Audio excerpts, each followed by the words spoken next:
हरे कृष्णा। आप सभी का बहुत स्वागत है हमारे आज के अध्याय गुणात्रय विभाग योग प्रकृति के 3 गुण, अध्याय नंबर 14। कोई मुझसे भी पूछ रहे थे पिछले सेशन में, प्रभु जी की गुणों के बारे में बताइए, तो ये मौका है हम गुणों के बारे में सब कुछ जानेंगे। लगातार 2 कंटिन्यू चैप्टर्स हमारे आएंगे जो हमें गुणों के बारे में बताएंगे, और भी आगे चैप्टर एक और आएंगे जो हमें गुणों के बारे में बताएंगे। तो गुण जो है प्रकृति के, उसमें जीव कैसे बद्ध हो जाता है, ये गुण हम पर कैसे इफेक्ट लेकर आते हैं, गुण हमें कैसे बांधते हैं, गुण कैसे कार्य करते हैं या हम गुणों के द्वारा कैसे कार्य करते हैं, ये सब कुछ जानने के लिए हमें इस अध्याय में मिलेगा।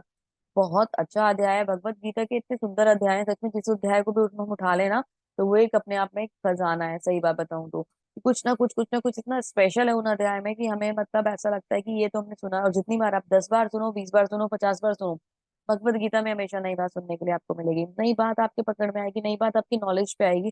अरे ये पॉइंट तो मैंने सुना ही ना, ये तो मिस हो गया था। भगवत गीता अपने आप में इतना बड़ा रहस्य है, इतना बड़ा रहस्य है जिसे समझ पाना बहुत मुश्किल है, लेकिन अगर भाव से जाएंगे, प्रेम से जाएंगे, तो डेफिनेटली हम उसको कुछ तो टच कर पाएंगे, कुछ तो हमारे अंदर वो जाएगा। शुरू से हम लोग ये कहते हैं कि सुंदर भगवत गीता का जो पाठ चल रहा है इसमें बने रहिए, कंटिन्यूटी रखिए। लेकिन एक भी जब ब्रेक लगता है तो क्या होता है कि क्लास की स्ट्रेंथ जो होती है वो बहुत ज्यादा कम हो जाती है। मैंने आज टाइम थोड़ा सा इसलिए दिया कि ताकि सभी लोग कनेक्ट हो जाएं, जो भी कनेक्ट होने के लिए अभी वेटिंग में होंगे या टाइम लगा रहे हैं। थोड़ा सा वेदर का इफेक्ट आ गया है, और थोड़ा सा हम लेजी हो जाते हैं जब थर्ड सेक्शन शुरू होता है। सेकंड सेक्शन तक तो हम फिर भी कनेक्टिविटी बना के रखते हैं, लेकिन थर्ड सेक्शन में क्या होता है कि थोड़ा सा लेंदी हो जाता है ना चैप्टर, थोड़ा सा ज्ञान की बातें ज्यादा करने लगते हैं भगवान। तो जो भक्त जन होते हैं उनका थोड़ा सा मन कम लगता है, लेकिन बहुत विशेष ये ज्ञान है। तो जो भी लोग सेशन में नहीं आ रहे हैं, रिकॉर्डिंग बाद में सुनेंगे, उनसे प्लीज रिक्वेस्ट है कि आप सभी लोग सेशन में आएं और इसे कंप्लीट करें, जो कार्य आपने शुरू करा उसे पूरा करें। तो गुणात्रय विभाग योग से को शुरू करते हैं, प्रकृति के 3 गुण। बहुत सुंदर अध्याय है। भगवान शुरू करते हैं, श्री भगवान उवाच परम भूयं प्रवक्ष्यामि ज्ञाना नाम ज्ञानोत्तमम यज्ञ ज्ञात्वा मनुष्य सर्वे पराम सिद्धि मतो गता। श्री भगवान ने कहा, अब मैं तुमसे समस्त ज्ञानों में सर्वश्रेष्ठ इस परम ज्ञान को पुनः कहूंगा, जिसे जान लेने पर समस्त मुनियों ने परम सिद्धि प्राप्त की। तो ये वैसा ज्ञान है जिसे जानकर मुनियों को भी सिद्धि प्राप्त हो जाती है, ऋषियों को भी सिद्धि प्राप्त हो जाती है। विशेष ज्ञान है ये, बहुत विशेष ज्ञान है। एक बात तो ये देखिए ना, भगवान के श्री मुख से जो निकलेगा वो तो अपने आप ही विशेष हो जाएगा, वो अपने आप ही हमारे लिए अमृत हो जाएगा। सच में कभी कभी ऐसा लगता है कि भगवान सामने खड़े होते और कभी 2 बातें हमसे भी कह रहे होते, उस समय पे अगर हम होते तो वो चेतना, मतलब कभी कभी मन ऐसे पहुंच जाता है। तो सच में कितना धन्य ही हमारा जीवन होता ना। हालांकि भगवान आज भी है और हमें सुन रहे हैं और हमें अपनी कृपा दे भी रहे हैं, लेकिन वो तरीका बदल गया है, क्योंकि कर्म चक्षु हमारे पास है, प्रेम चक्षु नहीं है, तो हम भगवान को देख नहीं सकते। लेकिन धीरे धीरे अगर हम भगवान की भक्ति में लगेंगे तो ये बातें जो अभी हमें लगता है कि भगवान हमसे दूर है, तो उनका अनुभूति, उनका फीलिंग हमें आनी शुरू हो जाएगी। प्रभुपाद जी ने इसको शुरू में ही थोड़ा सा डिफाइन करने का प्रयास करा है। 7वें अध्याय से लेकर 12वें अध्याय तक श्री कृष्ण परम सत्य भगवान के विषय में विस्तार से बताते हैं। ये जो बीच के 7 चैप्टर हैं, 6 चैप्टर्स हैं, यानी भक्ति योग में भगवान के विषय में बहुत सुंदरता से बताया गया है। अब भगवान स्वयं अर्जुन को आगे ज्ञान दे रहे हैं, यदि कोई इस अध्याय को दार्शनिक चिंतन के द्वारा भली बात समझ ले तो उसका भक्ति ज्ञान पूरा हो जाएगा। तो क्यों कहते हैं हम बार बार कि आपको ज्ञान के अध्याय नहीं छोड़ने हैं, आपको लास्ट के सेक्शंस नहीं छोड़ने हैं, लास्ट के चैप्टर्स नहीं छोड़ने हैं, क्योंकि भक्ति तभी पूर्ण मानी जाएगी सब जब सही ज्ञान आपके पास होगा। ज्ञान के बिना भक्ति व्यर्थ है, भक्ति के बिना ज्ञान व्यर्थ है। हालांकि अगर आप केवल ज्ञान मार्ग पर चलना चाहो तो भक्ति नहीं मिलेगी, लेकिन अगर आप भक्ति मार्ग पे चलोगे तो ज्ञान निश्चित ही स्वयं आ जाएगा। लेकिन अगर आप दोनों को ही समझ लेते हो तो ये आपके लिए तो बहुत ही सुंदर बात है। भगवत गीता में भगवान ने सारी चीजें हमारे पास अवेलेबल कराई हैं, पर हम क्या करते हैं, हम कर्म सुनते हैं, हम भक्ति सुनते हैं, हम ज्ञान में गायब हो जाते हैं। तो देखो भगवान भी ये कह रहे हैं, प्रभुपाद जी भी ये कह रहे हैं कि भक्ति तभी कार्य करेगी जब सही ज्ञान होगा। तो ज्ञान बहुत विशेष है। 13वें अध्याय में स्पष्ट रूप से बताया जा चुका है कि विनय पूर्वक ज्ञान का विकास करते हुए भवबंधन से छूटा जा सकता है। यह भी बताया गया है कि प्रकृति के गुणों की संगति के फलस्वरूप ही जीव इस भौतिक जगत में बद्ध होता है। कल हम लोगों ने डिस्कस करा था। अब इस अध्याय में भगवान स्वयं बताते हैं कि वे प्रकृति के गुण कौन कौन से हैं, वे किस प्रकार क्रिया करते हैं, किस तरह बांधते हैं और किस प्रकार मोक्ष प्रदान करते हैं। इस अध्याय में जिस ज्ञान का प्रकाश किया गया है उसे अन्य पूर्व अध्याय में दिए गए ज्ञान से श्रेष्ठ बताया गया है। इस ज्ञान को प्राप्त करके अनेक मुनियों ने सिद्धि प्राप्त की है, वैकुंठ लोक के भागी हुए हैं। अब भगवान उसी ज्ञान को और अच्छे ढंग से बता रहे हैं। ये ज्ञान अभी तक बताया गया समस्त ज्ञानियों में, यह ज्ञान योगों से कहीं अधिक श्रेष्ठ है। इसे जान लेने पर लोगों को सिद्धि प्राप्त हुई है, अतः यह आशा की जाती है कि जो भी इस अध्याय को समझेगा उसे सिद्धि प्राप्त होगी। जो सिद्धि प्राप्त करना चाहते हैं इस अध्याय को ध्यान से सुनिएगा। एक कहते हैं ना, अंश बात भी अगर हमारे हृदय में वास कर जाए, हमारे बुद्धि में आ जाए, एक बात भी हमें समझ में आ जाए, तो भगवान की कृपा समझ लीजिएगा और हमें परम गति प्राप्त हो गई, ये मान लीजिएगा कि वो हमें समझ में आ गया। इतना सुंदर भगवत गीता। आपने भगवत गीता में भगवत गीता का मीनिंग भी समझ लिया ना, कि भगवान के द्वारा बोला हुआ गीत, ये भी अगर इतना भी समझ में आ गया ना, तो वो भी हमारे लिए समझ लीजिए कि हमें ज्ञान में विशेष बना देगा, या ज्ञान भी छोड़ो, हमें मतलब भगवान की परम भक्ति तक ले आएगा, क्योंकि हमने उसका मीनिंग ही जान लिया कि भगवान के द्वारा बोला हुआ गीत है। तो हम पर विशेष कृपा हुई है। कृपा को अगर पहचानना हो या कृपा को अगर मानना हो, तो हम छोटी सी बात से भी समझ सकते हैं। नहीं मानना हो तो हमारी सांसें चल रही है, हम इसको भी भगवान की कृपा नहीं माने। चलिए आगे बढ़ते हैं। इस ज्ञान में स्थिर होकर मनुष्य मेरी दिव्य प्रकृति स्वभाव को प्राप्त कर सकता है। इस प्रकार से स्थित हो जाने पर वह न तो सृष्टि के समय उत्पन्न होता, न प्रलय के समय विचलित होता। भगवान कह रहे हैं ज्ञान क्यों विशेष है। ये ज्ञान इसलिए विशेष है, जैसे ही भगवान हम इस ज्ञान को जानते हैं, तो हम क्या होता क्या है, जैसे ही भगवान के विषय में जो ज्ञान है वो इतना सुंदर है, इतना शुद्ध है, इतना शाश्वत है, इतना नित्य है, कि हम भगवान के विषय में सुनते ही भगवान के संग, मतलब हमारा जो जन्म मृत्यु का जो चक्र है ना, ये काट लेते हैं। कोई ज्ञान ऐसा हो सकता है कि आपको आपकी जो हमारे जीवन की जो असली समस्याएं हैं वो क्या है बता सकता है कोई? जन्म मृत्यु जरा व्याधि, यानी कि दुख दोष दर्शनम। जन्म मृत्यु जरा व्याधि क्या है? जन्म जन्म मृत्यु मृत्यु, जरा यानी कि बुढ़ापा, व्याधि यानी कि बीमारी। तो जन्म मृत्यु जरा व्याधि हमारे जीवन की असली समस्याएं हैं। और जैसे ही हम भगवान के विषय में सुनना शुरू करते हैं, हम अपने जीवन की जो असली समस्याएं हैं, जन्म मृत्यु जरा व्याधि, उनसे निकल जाते हैं और भगवान के शाश्वत धाम में प्रवेश पा जाते हैं। कितने सुंदर है हमारे भगवान। हमें हमारी जीवन की जो असली समस्या है, अभी क्या है, भौतिक समस्या, अरे ये नहीं हो रहा, अरे वो नहीं हो रहा, अरे जॉब नहीं हो रहा, अरे ये करना है, अरे वो करना है, घर लेना है, स्कूल का एडमिशन कराना है, बच्चे को क्लास में एंट्री नहीं मिल पा रही है, ये है वो है, फालतू की बातों में हम उलझे हुए हैं। लेकिन असली समस्या है जन्म मृत्यु जराबादी, जिसमें हमारा ध्यान नहीं है। सर्व योनिषु कौन्तेय मूर्तये संभवन्ति या तांसाम ब्रह्म महा घोर निरहम बीज प्रदः पिता। कितना सुंदर बताया भगवान ने। हे कुंती पुत्र, तुम समझ लो कि समस्त प्रकार के जीव योनिया इस भौतिक जगत में जन्म द्वारा संभव है, और मैं उनका बीज प्रदाता पिता हूँ। भगवान स्वयं कह रहे हैं कि मैं उनका बीज प्रदाता पिता हूँ। अहम बीज प्रदः पिता। इसे सुंदर क्या चाहिए हमें? हमारे भगवान हमें कह रहे हैं कि वो हमारे बीज प्रदा पिता। हम कहते हैं कि हमारा जो अस्तित्व है हमारे माता पिता के कारण है। भौतिक जगत में वो निमित्त है, उन्होंने हमें हमारे शरीर को जन्म देने के लिए वो निमित्त बने हैं। पर हमारे असली पिता कौन है? हमारे असली पिता, हमारे पिता परम पिता श्री कृष्ण, पर ब्रह्म श्री कृष्ण है ना, भगवान श्री कृष्ण है। वो हम सब के परम पिता है। वो बीज है जिन्होंने प्रकृति को गर्भस्थ करा और इस सृष्टि की रचना हुई और ये संचालन शुरू हुआ। वो पिता है, वो परम पिता है। उनके उनका उनका संतान अगर हम खुद को मानने लग जाएंगे, तो हमारे जीवन की आधी परेशानियां तो ऐसे ही खत्म हो जाएंगी। जिस समय हमें रियलाइज हो जाएगा कि हम भगवान की संतान है। भगवान अपना, मतलब देखो, कोई पेरेंट्स अपने बच्चों को कभी कुछ प्रॉब्लम में आने देते हैं क्या? नहीं आने देते। तो जब हम उन पे विश्वास कर लेंगे, तो हमारे जीवन की बहुत सारी समस्याएं तो ऐसी खत्म हो जाएंगी, जो हम हमने अननेसेसरी के बर्डन अपने ऊपर ले रखे हैं ना, कि अभी कैसे होगा, ये कैसे होगा, वो कैसे होगा, वो सब कुछ ऑटोमेटिकली खत्म हो जाएगा। तो भगवान हमारे पिता, इस बात को मानना होगा। तत्र सत्वम निर्मल निर्मल प्रकाशमान आयम सुख संगेन बांधिनी ज्ञान संगेन च नघ। ये निष्पाप, अनग मतलब निष्पाप। सतोगुण अन्य गुणों की अपेक्षा शुद्ध होने के कारण प्रकाश प्रदान करने वाला होता है और मनुष्य को सारे पापों से मुक्त करने वाला होता है। जो लोग इस गुण में स्थित होते हैं वे सुख तथा ज्ञान के भाव से बन जाते हैं। तो अभी जैसे हमारे तीन प्रकार के गुण होते हैं, सतोगुण, रजोगुण और तमोगुण, तीन प्रकार के गुण होते हैं। तो ये तीन प्रकार के गुण हमें मुक्ति भी देते हैं, लेकिन ये तीन प्रकार के गुण हमें बंधन भी देते हैं। तो अगर हम ये कहते हैं कि सतोगुण बहुत अच्छा है, हमें सतोगुण में स्थित होना चाहिए, हमें मान लें, अगर हम ये मान लें, तो यहाँ पर भगवान बता रहे हैं कि सतोगुण भी बांधने वाला है। अगर हम ये कहते हैं हम सतोगुण में स्थित हो जाएंगे और जीवन बहुत सुंदर चलेगा, तो भगवान कहते हैं आपको सतोगुण भी बांध देगा। कैसे बांधेगा आपको सतोगुण? ज्ञान से बांध देगा, है ना। ज्ञान से, सुख से सतोगुण हमें बांध देता है। क्योंकि हम सतोगुण में क्या होते हैं, बहुत अच्छे पद पर आ जाते हैं, सारे अच्छे कार्य करने शुरू करते हैं, पुण्य कार्य करने शुरू करते हैं। तो हम क्या करते हैं, ज्ञान से बंध जाते हैं। तो सतोगुण किससे बांधता है? सतोगुण ज्ञान से बांधता है। अब आप बोलेंगे माता जी तो फिर सतोगुण में रहना छोड़ दें? नहीं, सतोगुण में रहिए, लेकिन बंधन नहीं बनाना। हमें बंधन नहीं बनाना तो क्या करना है? सतोगुण में, अभी आगे बताया जाएगा कि सतोगुण में रह के हमें करना क्या है। रजो रंगात्मकम विद्धि तृष्णा संगम समुद्भव तनि बंधती कौन्तेय कर्म संगेन देहिनम्।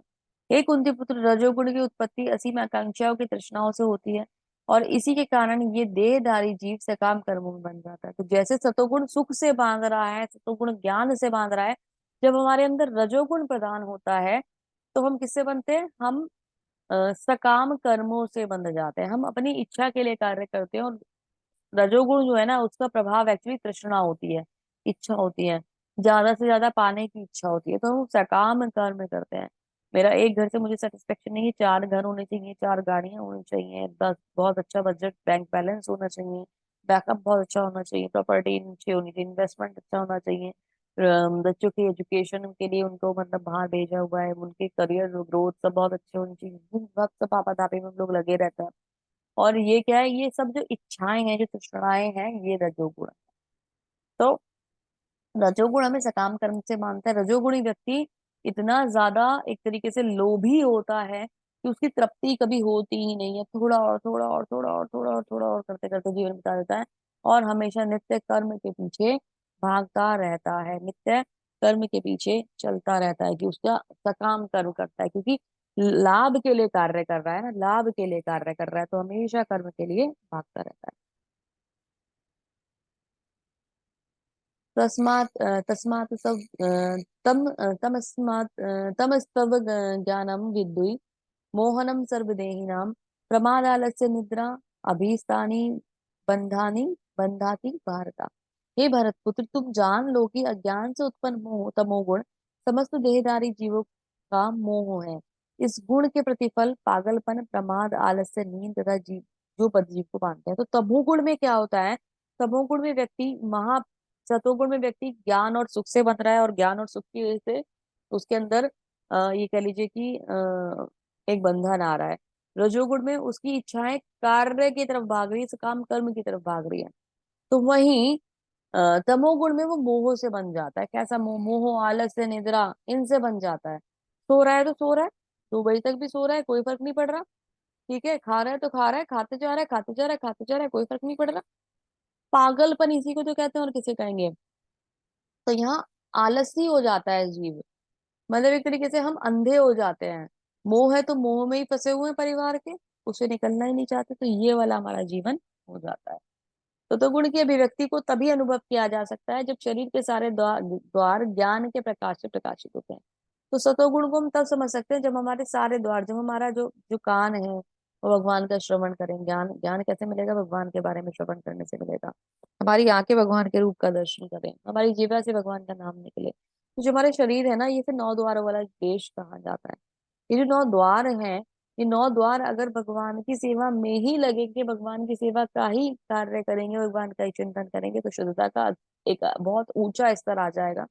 और ये जो शुद्धता का स्तर है, ये ऐसा होगा कि ज्ञान से प्रकाशित हो जाएगा और भगवान की सेवा में खुद को लगा पाएंगे।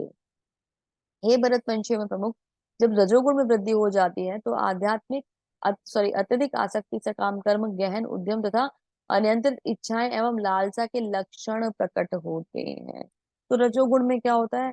हमारी इच्छाएं बढ़ती हैं, हमारा कर्म बढ़ता है, हमारी अनियंत्रित इच्छाएं बढ़ती हैं। जिसके अंदर ये सारे लक्षण है वो मान लें कि वो सतोगुण के अंदर है। जिनकी तृष्णा कभी खत्म नहीं होती, वो सतोगुणी जीव है।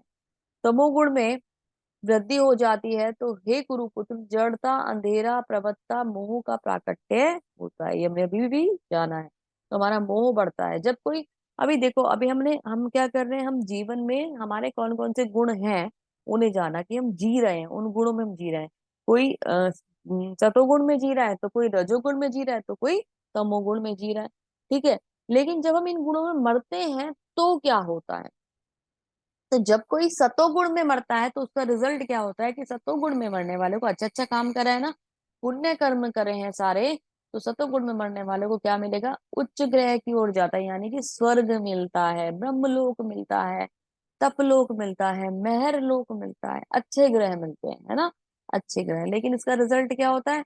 इसका रिजल्ट ये होता है कि इन अच्छे ग्रहों के बाद भी वापसी होती ही है। यानी कि सतोगुण के बाद भी मरण का, जन्म मरण का चक्र खत्म नहीं होता, नहीं होता, है ना। तो हमें क्या मिला? हमें मिला उच्च लोक, है ना। उच्च लोक में जाने के बाद भी, उस सुख को भोगने के बाद भी जन्म और मृत्यु के चक्र को भोगने के लिए इस पृथ्वी पर जन्म लेना पड़ता है। वहीं यदि कोई रजोगुण में मरता है तो सकाम कर्मियों के बीच जन्म कर लेता है, और जब कोई तमोगुण में मरता है तो वो पशु योनियों में जन्म धारण करता है। तो जो कोई रजोगुण में मरेगा ना, वो सकाम कर्मियों के बीच में जन्म लेने का लेगा, यानी कहाँ जन्म लेगा? पृथ्वी पर जन्म लेगा। और पृथ्वी पर जन्म लेकर अपनी इच्छाओं को पूरा करेगा। जैसे भरत महाराज मरे थे तो हिरण हिरण करते हुए, हिरण की चिंता वाली इच्छा थी ना, तो हिरण का ही शरीर धारण कर लिया था, तो फिर से पृथ्वी पर आए थे। ऐसे जब हम मरेंगे, अगर हमारे मन में कोई कोई इच्छा रह जाती है, जैसे किसी का कोई कार्य है, कोई बिजनेस है, कुछ भी है, तो वो उसकी लालसा में अगर मर जाता है तो भगवान उसे फिर से मौका देते हैं। अगर कोई भोग की इच्छा रखता है तो भगवान उसे फिर से मौका देता है। मैंने कल बताया था, कुकर और शुकर का जन्म मिल जाता है कि करो भोग जितना करना चाहते हो। तो ये गारंटी ये नहीं कि शरीर क्या मिलेगा, लेकिन इच्छा पूरी करने के लिए भगवान पृथ्वी पर जरूर भेज देंगे, और आपको कर्म करने का पूरी स्वतंत्रता दे दी जाएगी। जब कोई तमोगुण में मरेगा, तो तमोगुण में तो उसने कुछ करा ही नहीं था, आलसियों की तरह पड़ा था, तो गारंटेड ही उसको पशुओं की योनि मिलेगी। तो ये कह रहे हैं, कर्मणः सुकृतस्याहु सात्विकम निर्मलम फलम, रजस्तु फलम दुख ज्ञानम, तमसः फलम। पुण्य कर्म का फल शुद्ध होता है, सात्विक कहलाता है, लेकिन रजोगुण से संपन्न कर्म का फल दुख होता है। तमोगुण में किए गए कार्य मूर्खता के प्रतिफल होते हैं। तो पुण्य कर्म करोगे तो सात्विक फल मिलेगा, रजोगुण में जाओगे तो संपन्न काम करोगे तो फल, उसका फल दुख होगा, क्योंकि हमारी इच्छा है, इच्छा की पूर्ति होना ना होना इस पे निश्चित करता है कि हम सुखी होंगे दुखी होंगे। और ये जो भौतिक जगत है, ये तो टोटल दुखालय है ना, इसके बारे में तो मैं कई बार आपको बता चुकी हूँ कि दुखालय में शाश्वत है। तो यहाँ तो आपको दुख ही दुख मिलने वाले हैं। सतोगुण में वास्तविक ज्ञान उत्पन्न होता है, रजोगुण में लोभ उत्पन्न होता है, और तमोगुण में अज्ञान और प्रमाद और मोह उत्पन्न होता है। तो जब हम सतोगुण में होते हैं तो हम अच्छी चीजों के बारे में जानना चाहते हैं, है ना। भगवान की भक्ति कैसे करनी है, भगवत गीता कैसे पढ़नी है, भागवतम कैसे पढ़नी है, ये जानना चाहते हैं, है ना। लेकिन इससे पहले हम खुद को ना सात्विक तौर पर तैयार करते हैं। भक्ति तो एक अलग लेवल है, भक्ति को छोड़ दो, सतोगुण में भक्ति को नहीं जोड़ेंगे। भक्ति जो है वो एक्चुअली शुद्ध सत्व का लेवल हो जाता है। सतोगुण में हम उसकी तैयारी कर रहे होते हैं, भक्ति की तैयारी कर रहे होते हैं, तो मन और चेतना को शुद्ध करके रखे होते हैं, तो सतोगुण होता है। ठीक है। रजोगुण में, सतोगुण में हम ज्ञान का विकास कर रहे होते हैं, ठीक है। रजोगुण में हम क्या करते हैं? रजोगुण में तो हम लालची आदमी है ना। हमारे अंदर इच्छा है, हमारे अंदर लालच बढ़ता ही जा रहा है, बढ़ता ही जा रहा है, वो खत्म ही नहीं हो रहा। तो रजोगुण में तो हमारा लालच बढ़ता जाता है, और तमोगुण में हमारा अंधकार बढ़ता जाता है, मोह बढ़ता जाता है। किसी बच्चे को देखकर आपके मन में अगर ममता आती है कि हाँ ये मेरा बच्चा है, और आप, बच्चा है ठीक है, सबके पास बच्चे हैं ना, जैसा आपका बच्चा है वैसे औरों का भी बच्चा है। तो आप ये देखिए कि एक माता जी जो है वो तो उसमें इतनी आसक्त है, इतनी आसक्त है कि उनको ये पता ही नहीं है कि दुनिया में कुछ और भी चल रहा है। एक दूसरी माता जी है जो बच्चे को भी मैनेज करती है, घर को भी मैनेज करती है, अपने ऊपर भी ध्यान देती है, और बाकी सारे कार्य भी करती है। तो भगवान ये कह रहे हैं, जो आसक्ति पहली वाली माता जी की बच्चे के संग है वो गलत है, वो तमोगुण है। उसके संग जो मोह और जो आसक्ति आपने बना रखी है, एक समय पे वो भी शरीर छोड़ देगा और आप भी छोड़ दोगे, संबंध यही समाप्त हो जाएगा, क्योंकि इसी जीवन का संबंध है। आगे जो जाना है वो भगवान की भक्ति जानी है, और भगवान के संग जो हमारा बनाया हुआ संबंध है वो जाना है। तो अगर आप उस बच्चे से संबंध रखना चाहते हो तो उसे भी आध्यात्मिकता में ले आओ, और उसके संग आध्यात्मिक संबंध जोड़ लो, तो आपका संबंध हो जाएगा। जैसे अभी हम लोग भगवत गीता का पाठ कर रहे हैं, तो कहीं ना कहीं एक हमारा स्पिरिचुअल रिलेशन डेवलप हो गया है। जब कभी हम यहाँ से जाएंगे तो कहीं ना कहीं शायद उस आध्यात्मिक जगत में अगर हमने इतना भक्ति कर ली तो शायद एक दूसरे से जरूर मिलेंगे, भगवान हमें जरूर मिलाएंगे। लेकिन अ, ये बेसिकली कहने का पॉइंट क्या है कि अगर जो हमारे भौतिक संबंध होते हैं, अगर आप, मैं, मुझे आप पर्सनली जानते हैं, मैं आपको पर्सनली जानती हूँ, तो हमारा शरीर यही खत्म हो जाता है। आप अपने रास्ते चले जाते हैं, मैं अपने रास्ते चली जाती हूँ, है ना। तो हम नहीं जानते कि अगले जन्म में क्या होगा, लेकिन अभी गारंटी होती जा रही है कि भगवान के धाम में पहुंचेंगे तो एक साथ जरूर मिलेंगे, है ना। तो ये बहुत सुंदर है, बहुत ही सुंदर है। तो हमें मोह में नहीं फंसना है। हमें क्या करना है? हमें जिनसे हमारा मोह है, एक्चुअली मोह नहीं जाता, होता है परिवार से, बच्चों से, पति से, पत्नी से, माता से, पिता से, सबसे मोह होता है, वो जाता है। तो उस मोह को आध्यात्म में कन्वर्ट कर लीजिए, स्पिरिचुअलिटी में लेके आ जाइए, भगवान के संग जोड़ लीजिए। जैसे ही भगवान सेंटर में आएंगे ना, जहां भगवान सेंटर में आएंगे, वो कार्य पूजा में बदल जाएगा और आपका जो जीवन है वो सफल हो जाएगा। तो सही तरीका क्या है, उस मोह को भगवान के प्रेम के संग जुड़वा दीजिए, तो आपका प्रेम भी चलता रहेगा और भगवान का प्रेम भी चलता रहेगा। हाँ, हम लालची और स्वार्थी हैं, सच में है, कि हम ये चाहते हैं कि जो बच्चा है मेरे पास, है ना, ये भी मेरे ये भी मेरे निकट रहे, ये भी मेरे पास रहे, और मैं इसको कभी ना छोड़ूंगी, कि अभी तो मैं यथार्थ देख रही हूँ बच्चे के संग मेरा जो संबंध है वो देख रही हूँ, लेकिन मैं भगवान को भी ना छोड़ूं, तो उसे भगवान से जोड़ लेते हैं। जैसे हम उसे भगवान से जोड़ेंगे तो हम भी भगवान के, वो भी भगवान का, भगवान हमारे, तो हम सब जो है एक फैमिली बनी। ऊर्ध्व गच्छन्ति सत्वस्था सत्व व्यथा सत्वस्था, मध्ये तिष्ठन्ति राजसा, जगन्य गुण व्यतिस्था, अधो गच्छन्ति तामसा। रजोगुण व्यक्ति क्रमशः ऊपर के लोगों की तरफ जाते हैं, रजोगुणी पृथ्वी लोक में रह जाते हैं, और अंतर्ग्रहित तमोगुणी स्थित वे नीचे के नरकों में जाते हैं। तो ये मैं आपको पहले ही बता चुकी हूँ। रजोगुणी को मिलेगा ऊंचे लोग, तमोगुणी को मिलेगा नीचे लोग, और रजोगुणी को मिलेगा ये पृथ्वी लोग। तो अभी लोग हैं कैसे, इनका कार्य कैसे होता है, मैंने कल आपको बताया था। आप लोग में से कुछ लोग शायद चले गए थे, तो माता जी को मैं गर्भोदक विष्णु के बारे में बता रही थी। तो जब महाविष्णु अपना एक्सटेंशन करते हैं, इन्हें पुरुष अवतार कहा जाता है, तो एक्सटेंशन करते हैं, तो एक्सटेंशन पे क्या होता है, गर्भोदक विष्णु आते हैं, और वो गर्भ जो भगवान के शरीर से निकले हुए ब्रह्मांड है, उनमें गर्भोदक विष्णु प्रवेश करते हैं और उस ब्रह्मांड को एक्टिवेट करते हैं और उसका संचालन करते हैं। फिर एक क्षीरोदक विष्णु होते हैं, जो जब वहां पे संतति होती है, तो उन जीवों के अंदर हृदय में, हमारे हृदय में परमात्मा के रूप में वास करते हैं और हमारा साथ कभी भी नहीं छोड़ते। तो वो क्षीरोदक्षाय विष्णु कहलाए जाते हैं। वो क्षीर सागर में लेते हैं या दूध के सागर में है, इसलिए इन्हें क्षीरोदक्षाय विष्णु कहा जाता है और परमात्मा भी कहा जाता है। तो इस प्रकार भगवान पुरुष अवतार में आते हैं, महाविष्णु गर्भोदक्षाय विष्णु और क्षीरोदक्षाय विष्णु के रूप में हमें हमारा पालन करते हैं। ठीक है। तो अभी ये जो लोक है, जो यूनिवर्स है, ये है कैसा, इसके बारे में थोड़ा सा कुछ जानेंगे, वन यूनिवर्स या वन यूनिवर्स के बारे में थोड़ा सा जानेंगे। तो ये जो लोक है, ये गर्भोदक्षाय विष्णु जिन्होंने इस ब्रह्मांड को, वो क्यों आए इस ब्रह्मांड के अंदर, मैंने कल भी ये बात बताई थी, जब हम इन 24 तत्वों का जिक्र कर रहे थे, कि जो 24 तत्व थे, ये क्या थे, ये इनएक्टिव मोड में थे, ये ना एक्टिव मोड में नहीं थे, तो इनके संग कोई क्रिया नहीं हो पा रही थी। पृथ्वी जल अग्नि वायु आकाश सब कुछ वहां था, लेकिन इनसे उनसे इनके इनके अंदर कुछ हलचल नहीं थी, ये जीवित नहीं थे, ये सजीव नहीं थे, है ना। ये सब क्या था, ये डीएक्टिवेट मोड में पड़े हुए थे, इनएक्टिवेट में पड़े हुए थे। तो अ, जब भगवान ने इसमें इनिशिएट किया, तब ये एक्टिव हुए, तो यहाँ संस्कृति शुरू हुई, यहाँ प्रकृति ने कार्य करना शुरू कर दिया।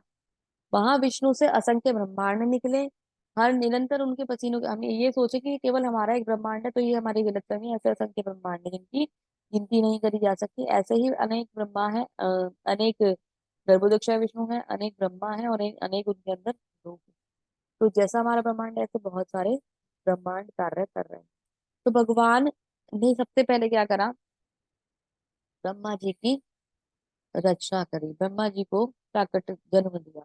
तो भगवान के नाभि कमल से ब्रह्मा जी प्रकट हुए, और भगवान के नाभि से और ब्रह्मा जी के कमल तक के बीच में जो हमारे 14 भुवन आते हैं, 14 लोग आते हैं। तो इनमें कौन कौन से लोग हैं, इनमें लोग आते हैं सतलोक, तपलोक, जनलोक, महरलोक, स्वर्गलोक, और भुवरलोक, और भूलोक। ये हमारे से भूलोक यानी पृथ्वी से ऊपर के लोग हैं। तो सतलोक में ब्रह्मा जी बैठे हुए हैं, तपलोक जनलोक में महर्षि बैठे हैं, महलोक में भी मुनि बैठे हुए हैं, स्वर्गलोक में राजा इंद्र है, भूवरलोक में क्या है, भूवरलोक में जो घोस्ट होते हैं ना, प्रेत आत्माएं, वो बैठे हैं। तो हमसे ऊपर के प्लेनेट पे, हमारे ऊपर के लोक में कौन है, प्रेत आत्मा है। अभी आप बोलें कि उनको हायर लोक क्यों दे दिया जाए, तो क्योंकि उनके पास विशेष शक्तियां होती हैं, हमसे ज्यादा पावर्स होती हैं, इसलिए वो हमारे से ऊपर के लोक में एग्जिस्ट करता है। तो इसलिए कहते हैं ना भगवान, कि अगर भूत प्रेतों की पूजा करोगे तो भूत प्रेतों के लोक में जाओगे, तो उनका लोक भी हमारे लोक से पावरफुल है। ये अलग बात है कि वो मुक्ति नहीं है, है ना, और वो उसमें बंधन में रहते हैं, और उसके बाद फिर से जब उनकी वो गति का समय पूरा होता है, तो उसके बाद उनके कर्म डिसाइड करते हैं कि अभी आगे क्या होने वाला है। तो भूत प्रेतों के लोक में तो सच में कौन ही जाना चाहेगा, लेकिन उनका लोक भी हमारे लोक से हायर है। तो हमें कभी भी भूत प्रेतों की पूजा नहीं करनी चाहिए। जैसे आप देखो ना, तांत्रिक होते हैं, वो लोग का क्या काम है, किसी भी आत्मा को बुलाया, उसके संग बात करी और उससे अपने कार्य सिद्ध कराया। और एक्चुअली पता है क्या होता है कि उनके पास सच में पावर्स होती हैं। कुछ तो खैर आधे से ज्यादा तो बेवकूफी बनाते हैं, लेकिन वो जो आत्माएं होती हैं, जो प्रेत आत्माएं होती हैं, उनके पास वाकई में पावर होती हैं। क्योंकि वो हम उनके पास शरीर नहीं होता, तो वो शरीर के बंधन से मुक्त होते हैं और वो चीजें कर सकते हैं। ये रियलिटी है। तो हमसे ऊपर के लोग हो गए, हमसे नीचे अतल वितल सुतल तलातल रसातल महातल और पाताल, ये वाले लोग आते हैं। तो ये क्या है, नीचे जो वाले जो लोग हैं, ये स्पेशली जीव जंतु वाले जो अलग स्पीशीज है, अलग कैटेगरीज है, उनके लोग हैं। जैसे कि मत्स्य लोग आता है एक ना, तो उसमें क्या कहते हैं, ये सारे लोग रहते हैं। फिशेज वाला मतलब एक वो लोग है। तो इस प्रकार से नीचे के लोग बने हुए हैं। इन लोगों से नीचे 28 प्रकार के नर्क बने। ठीक है। अभी ये प्लेनेट काम कैसे करता है, हम क्या है, मिडिल प्लेनेट, पृथ्वी क्या है मिडिल प्लेनेट, उसके ऊपर सारे हायर प्लेनेट, पृथ्वी के नीचे सारे लोअर प्लेनेट। तो ये जो प्लेनेट है, ब्रह्मा जी के लोक तक जहाँ पे भी हम जाएंगे, ब्रह्मा जी के लोक तक अगर हम रहते हैं सतोगुण विकसित करके, तो हम जन्म और मृत्यु में फंसे रहेंगे।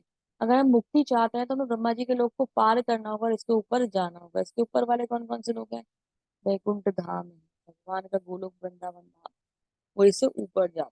ठीक है। लेकिन फिलहाल ये जो लोक है, इसका संचालन कौन कर रही है, माया देवी, दुर्गा देवी, जगदम्बा देवी इसका संचालन कर रही है। ठीक है। कैसे कर रही है इसका संचालन, ये दुर्ग है, एक तरीके का किला है, और उसको वो अपने त्रिशूल से कंट्रोल कर रही है। त्रिशूल में क्या है, त्राई ताप है, आदि भौतिक, आदि दैविक और आदि आत्मिक ताप, है ना। जो भी हम लोग कार्य करते हैं, जब वो सारे सही चल रहे होते हैं, स्मूथ चल रहे होते हैं, तो भगवान की भक्ति में हम लगे हैं, ठीक है। जैसे ही हम भगवान की भक्ति से विमुख होते हैं, वो हमें कोई भी एक ताप देती हैं और कोई भी एक प्रकार का कष्ट देती हैं, और हमारा जीवन जो है भगवान के संग जोड़ने का प्रयास करते हैं कि कुछ भी जीवन में हमारे कष्ट आएगा और हम भगवान की भक्ति से जुड़ जाएंगे। तो माया देवी हाँ, कहा तो ये जाता है कि माया देवी भगवान से दूर ले जाने का कार्य करती है। वो कार्य भी माया देवी करती हैं कि हमें माया में फंसा लेती हैं। जिन्हें भगवान के से में कोई इंटरेस्ट नहीं है, उन्हें माया में बांध के रखती हैं। लेकिन साथ साथ ना बीच बीच में हमें थोड़ा सा कह लीजिए कि पनिशमेंट भी देती रहती है, ताकि हम भगवान की भक्ति में लगते रहें। तो भगवान माया देवी हमें हटाने का कार्य भी कर रही है, लेकिन मौके भी देती हैं कि जाएं, हम भगवान की भक्ति में जाएं।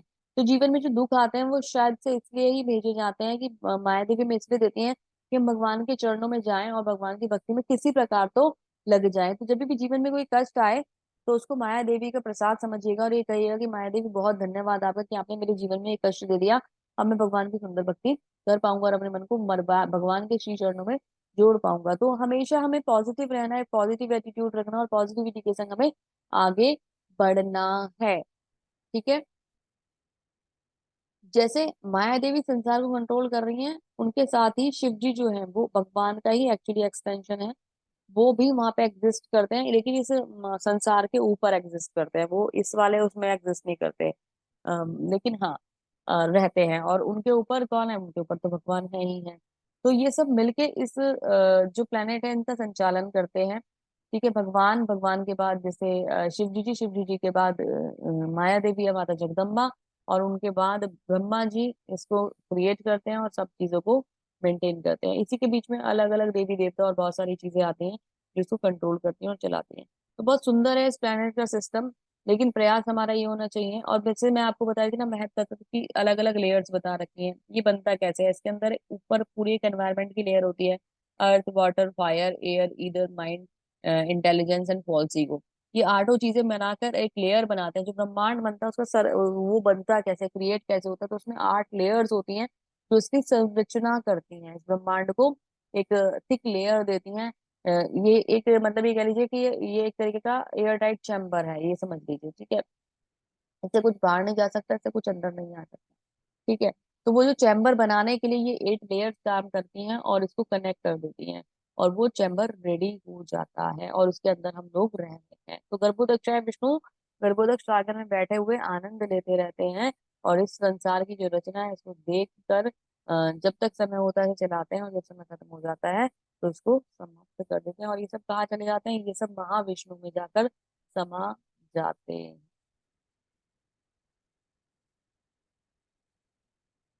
जब कोई ये अच्छी तरह से जान लेता है कि समस्त कार्यों में प्रकृति के तीन गुणों के अतिरिक्त अन्य कोई करता नहीं है, और जब वह परमेश्वर को जान लेता है, तो इन तीनों गुणों से परे वह मेरे दिव्य स्वभाव को प्राप्त होता है। तो भगवान ये कह रहे हैं कि जब व्यक्ति को ये पता चल जाता है कि तीन गुण जो हैं, ये तीन गुण, ये मतलब इनसे मुक्ति पाने का एक रास्ता भगवान की शरणागति है।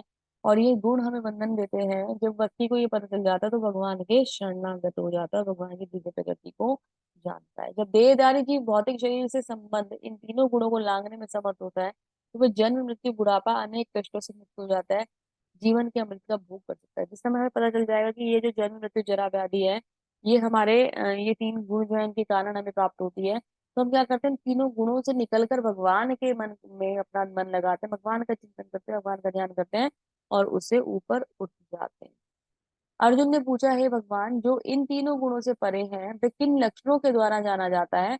उसका आचरण कैसा होता है? प्रकृति के गुणों से किस प्रकार लांघता है? अब देखो कितना इंपॉर्टेंट पॉइंट पूछ लिया है भगवान अर्जुन ने। कहते हैं कि भगवान, अभी तक आपने तीनों गुणों के बारे में बता दिया, यानी कि बद्ध जीवों के बारे में बता दिया, जो बद्ध है ना, जो सतोगुण रजोगुण और तमोगुण में बंधे हुए हैं। मैं वो जानना चाहता हूँ जो इनसे मुक्त है, जो इनके ऊपर है, वो कैसे और ऊपर उठता है, और कैसे इन्हें लांघता है, या लांघने की तैयारी करेगा तो कैसे करेगा। कितना इंपॉर्टेंट क्वेश्चन। भगवान ने कहा, हे पांडुपुत्र, जो प्रकाश, आसक्ति तथा मोह की उपस्थिति होने पर उससे न तो घृणा करता है, न लुप्त हो जाने पर उसकी कोई इच्छा करता है, जो भौतिक गुणों के इन समस्त परिक्रियाओं से निश्चल रहता है, विचल रहता है, यह जानकर कि केवल गुण क्रियाशील है, उदासीन तथा दिव्य बना रहता है, जो अपने आप पे स्थित रहता है, सुख तथा दुख को एक समान मानता है, जो मिट्टी के ढेले, पत्थर और स्वर्ण के टुकड़े को भी एक समान मानता है, सामने सोना रखा है और मिट्टी रखी है, उसके लिए बराबर है, जो अनुकूल तथा प्रतिकूल समान बना रहता है, जो धीरे धीरे प्रशंसा तथा बुराई, मान अपमान के समान भाव में रहता है। कोई अच्छा कह दे तो कोई फर्क नहीं पड़ रहा, कोई बुरा कह दे तो कोई फर्क नहीं पड़ रहा, जो शत्रु और मित्र के संग समान व्यवहार करता है।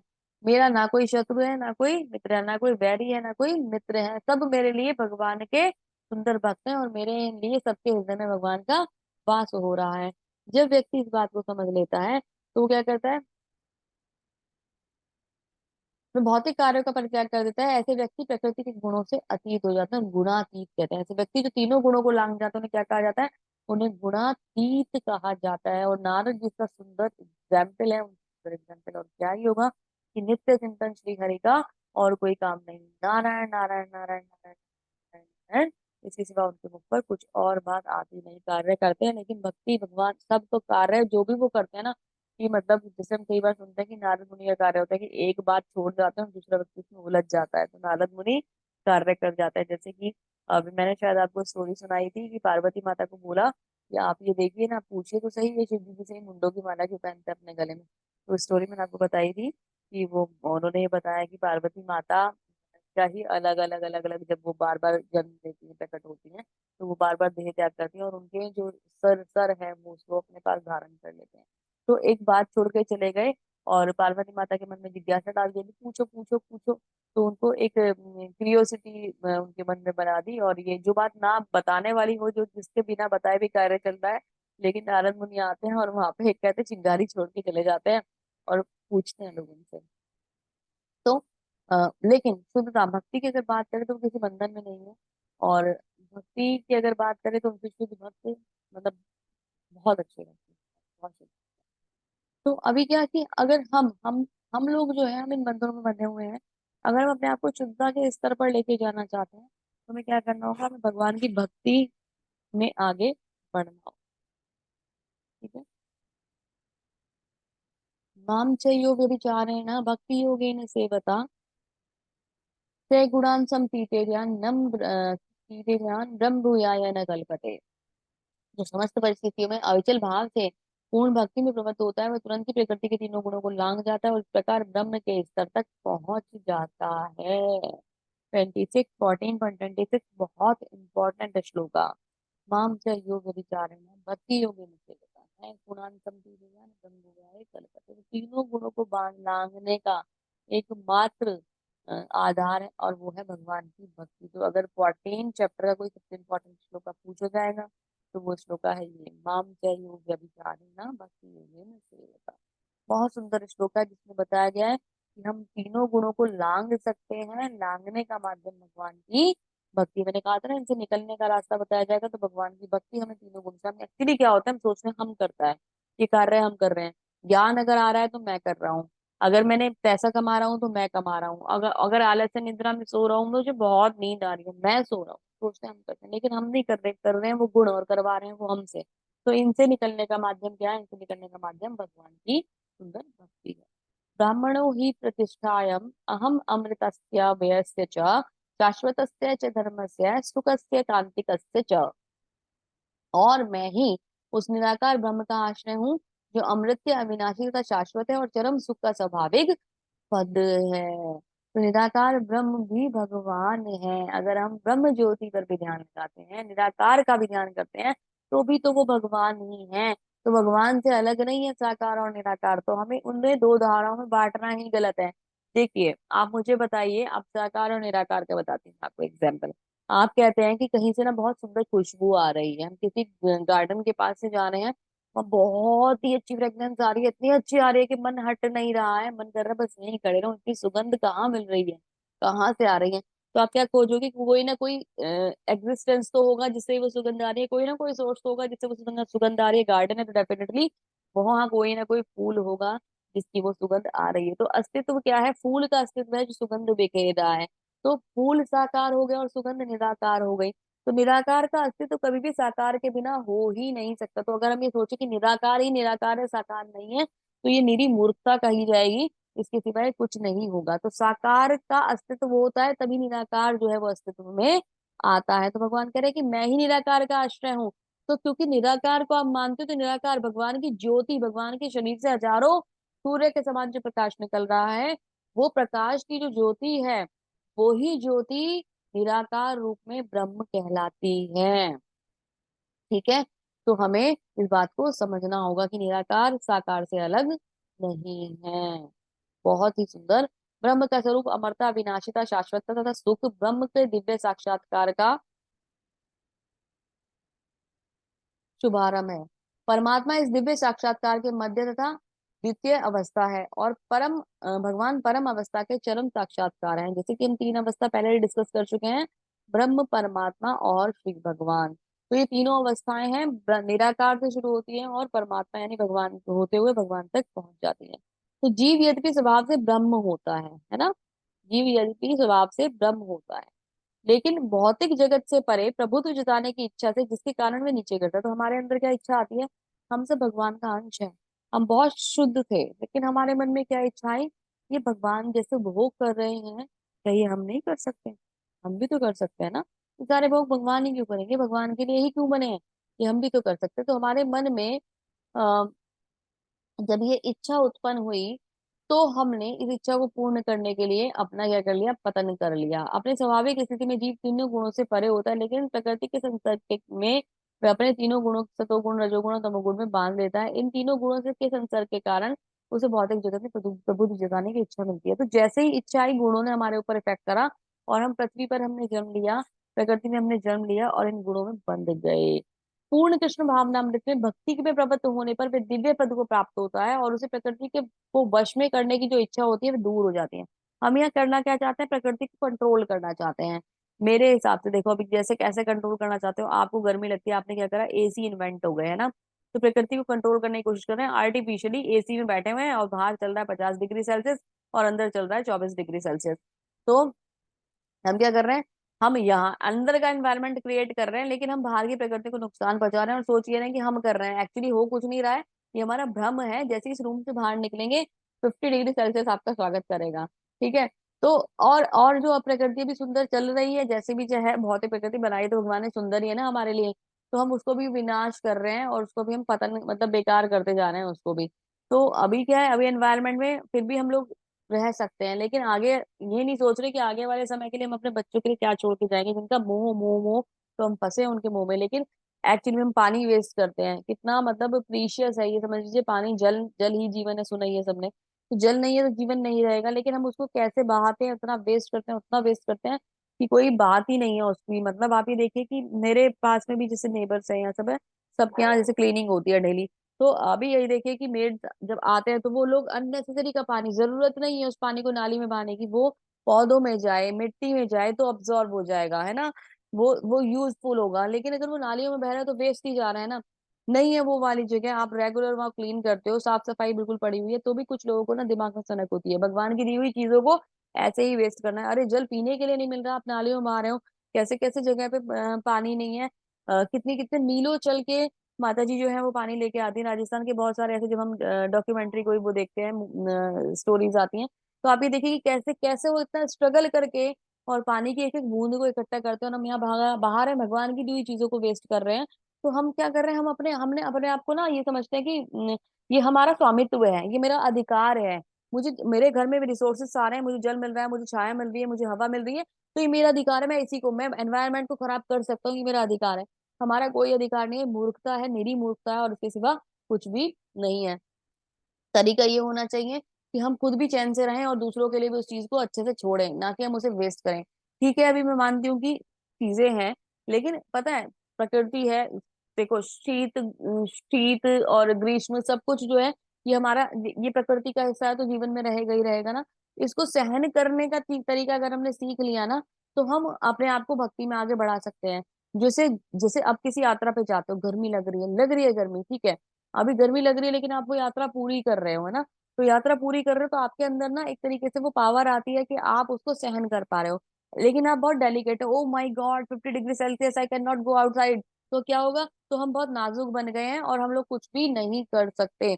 तो हमें खुद को कंट्रोल करना आना चाहिए, हर परिस्थिति में, हर स्थिति में खुद को मैनेज करना आना चाहिए, खुद को बैलेंस करके उन चीजों को कंप्लीट करते हुए भगवान की भक्ति में लगे रहना आना चाहिए। तो हम इन गुणों से ऊपर उठते हैं, हम अपने अपने आप को सही ट्रैक पर लेके आते हैं और भगवान की भक्ति में खुद को जोड़ पाते हैं।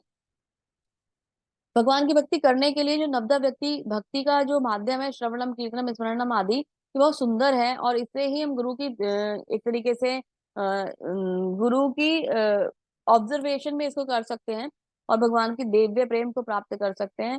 और दिव्य प्रेम मतलब भगवान का जो है वो, भगवान भगवान तक कैसे जाना है ये गुरु समझाते हैं, गुरु कैसे मिलेंगे भगवान बताते हैं। तो ये दोनों का ना अपने आप में इंटर रिलेशन है, गुरु और भगवान अलग नहीं है। भगवान, गुरु का जो पद है वो हमारे जीवन में भगवान के समान होना चाहिए।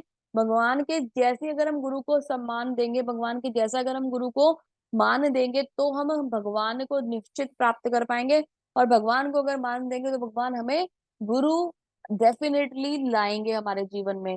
अगर हमारे जीवन में गुरु नहीं आ पा रहे हैं तो कहीं ना कहीं हमारी कोई कमी है, कहीं ना कहीं हमारी कोई प्रॉब्लम है, जो हमने मतलब कुछ है जो हमारे हमें रोक रहा है। तो हमें क्या करना है, नित्य भगवान से प्रार्थना करनी है, भगवान मेरे जीवन में आप गुरु को ले आइए जो मुझे आपसे मिलाने का मार्ग दिखा दें।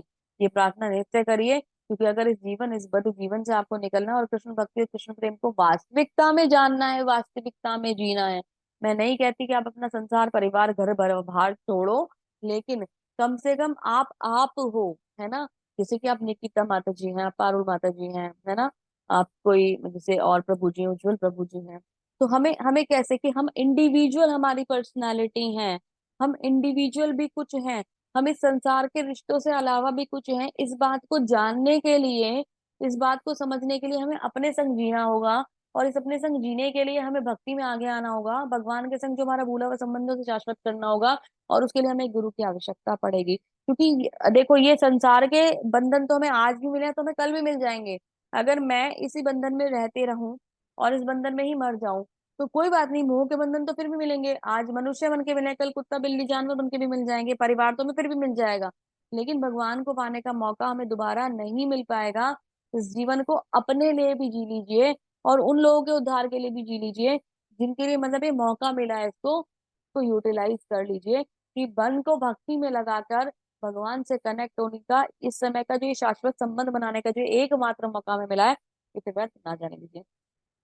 भगवान की भक्ति अति सरल है, मनुष्य को चाहिए कि मधुगान की सेवा में लगे, श्री विग्रह को अर्पित भोग का उच्चिष्ट खाए, यानी कि भोग लगाए, प्रसाद खाए, भगवान के चरण कमलों में चढ़ाए गए पुष्पों की सुगंध सूंघे। भगवान को फूल चढ़ाते हैं, और उनको जब हम सूंघते हैं तो प्रसाद रूप में ग्रहण करते हैं। तो जब भगवान की सुंदर मंगला आरती होती है ना, तो वहां पुष्प बांटे जाते हैं। भगवान का प्रसाद, उसे लेकर ही ऐसे तृप्ति होती है कि जाने क्या खजाना मिल गया। भगवान को इत्र दिया जाता है ना जब बाद में, तो उसको सूंघते हैं ना जब हम, ऐसे हमें माता जी प्रसाद के रूप में देते हैं, तो जब हमें मिलता है तो ऐसा लगता है कि भाई इससे ज्यादा सुंदर दुनिया में और कुछ हो ही नहीं सकता। मंगल आरती कभी अटेंड करने का मौका मिले आप लोगों को, तो सुबह की मंगल आरती अटेंड कीजिए, और भगवान के नाम का कीर्तन जो है ना, इस्कॉन की मंगला आरती अगर आपने एक बार अटेंड करी ना, आप, मैं सच बता रही हूँ, आपका भाव बदल जाएगा, आपका मन बदल जाएगा, और भक्ति इतनी ज्यादा प्रबल हो जाएगी आपके अंदर कि आप मतलब वो वाकई में वो समय है जिसे हमें जीना चाहिए, वो ही जीना है हमारा। अगर हम पूरे दिन में कुछ जीते हैं तो हमको मॉर्निंग का जो ब्रह्म मुहूर्त में मंगला आरती अटेंड करते हैं वो समय हम अपने लिए जीते हैं। तो उसको अपने लिए जिए, अपने भगवान के लिए जिए। और बहुत सुंदर वो एक टाइम की, मतलब मैं उसकी व्याख्या नहीं कर पा रही हूँ, मैं जैसे इमेजिन कर रही हूँ उसको, तो मेरे मन में वो सब जो फीलिंग है ना वो बार बार आ जाती है। तो मंगला आरती का जो सुंदर समय है वो अपने लिए निकालिए, भगवान की भक्ति में लगिए और उसको अटेंड कीजिए।